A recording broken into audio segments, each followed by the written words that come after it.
Introduction. The people presented in this book are generally considered villainous, and the functions they perform harmful. Sometimes society itself is damned because it spawns such reprehensible characters. However, the thrust of this book will concentrate on the following propositions. 1. They are guilty of no wrongdoing of a violent nature. 2.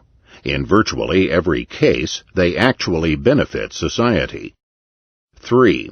If we prohibit their activities, we do so at our own loss. The impetus for this book is libertarianism. The basic premise of this philosophy is that it is illegitimate to engage in aggression against non-aggressors. What is meant by aggression is not assertiveness, argumentativeness, competitiveness, adventurousness, quarrelsomeness, or antagonism.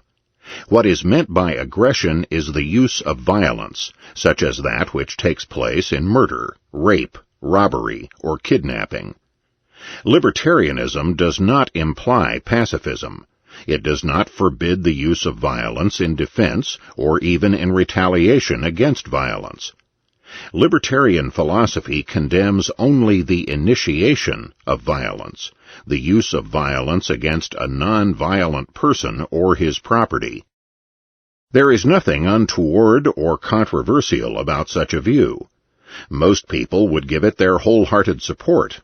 Indeed, this sentiment is part and parcel of our Western civilization, enshrined in the law, in our Constitution, and in the natural law. The uniqueness of libertarianism is found not in the statement of its basic principle, but in the rigorously consistent, even maniacal manner with which the principle is applied.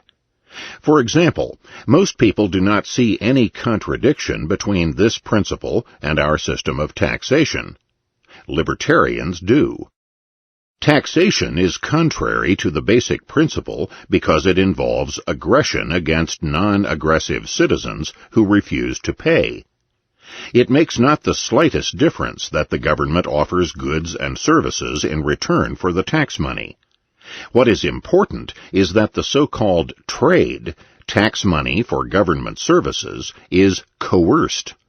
The individual is not free to reject the offer, nor does the fact that a majority of the citizens support this coercive taxation make any difference. The initiation of aggression, even when endorsed by the majority, is not legitimate. Libertarianism condemns it in this area as it condemns it wherever it occurs. Another difference between the beliefs of libertarians and the beliefs of other members of society is the obverse of the view that initiatory violence is evil. Libertarians maintain that as far as political theory is concerned, anything which does not involve the initiation of violence is not evil, and that as far as political theory is concerned, anything which does not involve the initiation of violence is not a punishable evil, and should not be outlawed. And this is the basis for the first part of my argument. The so-called villains are not villains at all in this sense, because they do not initiate violence against non-aggressors. Once it is realized that no one in this seeming rogues gallery is guilty of any coercive wrongdoing, it is not difficult to appreciate the second point. Virtually all of the people with whom we are concerned are responsible for benefiting the rest of society. The people we are considering are not aggressors. They do not force themselves on anyone. If the other members of the community have any dealings with them, these dealings are voluntary. People engage in voluntary transactions because they feel that some benefit can be derived. Since people voluntarily trade with our villains, they must get from them something they desire. The villains must be providing a benefit. The third premise follows ineluctably from the second. Given that voluntary trade, the only avenue of interaction open to those who, like the scapegoats, have eschewed violence, must always benefit all parties, it follows that the prohibition of voluntary trade must harm all parties. In fact, my point is even stronger. I will argue that prohibiting the activities of the people we are considering harms not only the potential parties to the trade, but it can seriously harm third parties. One blatant example is the prohibition of the activities of the heroin seller. In addition to harming the seller and the customer, the prohibition of the sale of heroin is responsible for a high proportion of the crime committed in our society, for police graft, and in many areas for the general breakdown of law and order. The chief point I wish to make in this introduction, the core of my position, is that there is a crucial difference between the initiation of aggression and all other acts which, while they may displease us, do not involve such aggression. It is only the act of aggressive violence that violates man's rights. Refraining from aggressive violence must be considered a fundamental law of society.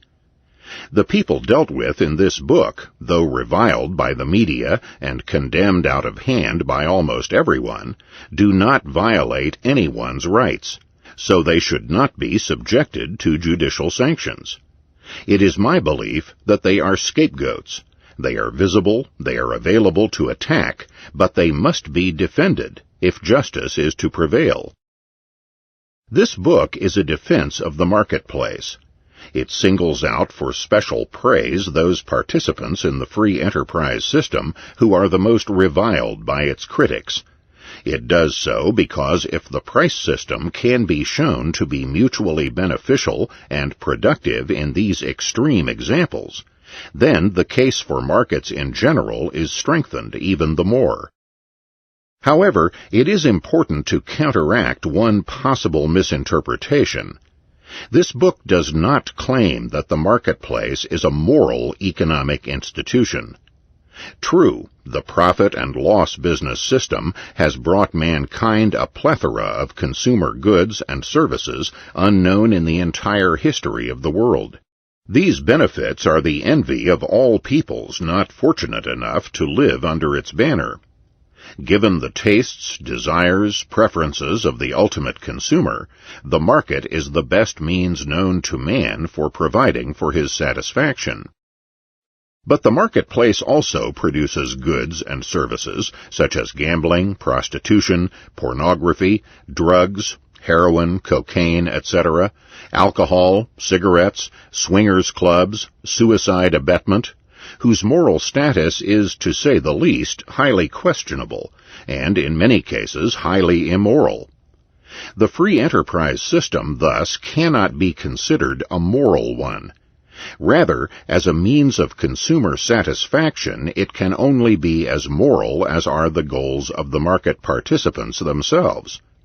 Since these vary widely, all the way from the completely depraved and immoral to the entirely legitimate, the market must be seen as amoral, neither moral nor immoral. The market, in other words, is like fire, or a gun, or a knife, or a typewriter, a splendidly efficient means toward both good and bad ends. Through free enterprise we are capable of achieving virtuous actions, but also their very opposite as well. How, then, can we defend the immoral activities of some market actors? This stems from the philosophy of libertarianism, which is limited to analyzing one single problem. It asks, under what conditions is violence justified? And it answers, violence is justified only for purposes of defense, or in response to prior aggression, or in retaliation against it.